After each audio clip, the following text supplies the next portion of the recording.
Yeah, speaking of the Clintons, new fallout after former President Bill Clinton snapped at a veteran during a rally in South Carolina. Watch what happens when the protester, who says he's a former Marine, asks about Hillary Clinton's response to the Benghazi attacks. Listen. I did 8 years active duty service, 2 tours to Iraq. I had platoon of 31. I had 7 that were killed, 6 wounded beyond return. What do you think should be done with the VA? I've seen them mourn, and the thing is that we had 4 lives in Benghazi that were killed, and your wife tried to cover it up. I heard the speech. They heard the speech. You listen to me. Do I have a right to answer? I'm not your commander-in-chief anymore, but if I were, I'd tell you to be more polite. And I wouldn't listen. I was just raise my voice. If you'll shut up and listen to my answer, I'll answer it. Ooh, Clinton also sparring with a woman in the crowd just moments later. He later defended his remarks, saying, quote, "The only thing I ask is that when you make a point, you let me answer. Guess what?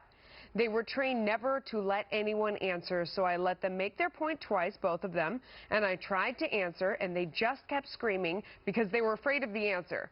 We can't be like that." Andrea, what has happened to Bill Clinton? This is not the Bill Clinton that we knew before. He hasn't had a voice the whole time he's been on the trail. He's been hoarse. He weighs about 90 pounds. He's telling people to shut up. What is going on? Yeah, it's not the 1990s anymore. He's not as effective as he used to be. But we see that he's had the short fuse in the first election when he was in South Carolina. He sort of lost it on Barack Obama, and he didn't help Hillary Clinton then, and he's certainly not helping her now. I mean, Britt, I look at this and I think, why is she using him? I know he's popular, but to make the case that she's a woman and she's doing this on her own, and she sticks up for all women, he's just a reminder of all the problems of the past.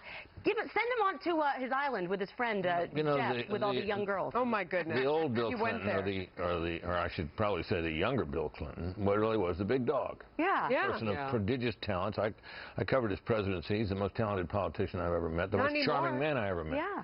He seems now elderly and frail and unwell. And of course, I think that the instinctive reaction of people seeing him is, gee, is he okay? Yeah, I think it seems like there is something wrong with him. At times when his hands seem a little shaky, he's just not, he's a as they say, the old cliche, a shadow of his former self. I also think you're either a shut-up person or you're not. You know, I mean, for Trump, that's his brand, that's his style. He says, shut up, you expect it. With Bill Clinton, that's not his thing. So when he says, shut up, you're like, oh my goodness, what's wrong? Desperation. You know, I watched this not with the edits, but in its entirety. And it was like a, just let me get my words out, and there wasn't a pause for him. You could barely hear him, the hoarseness of his voice.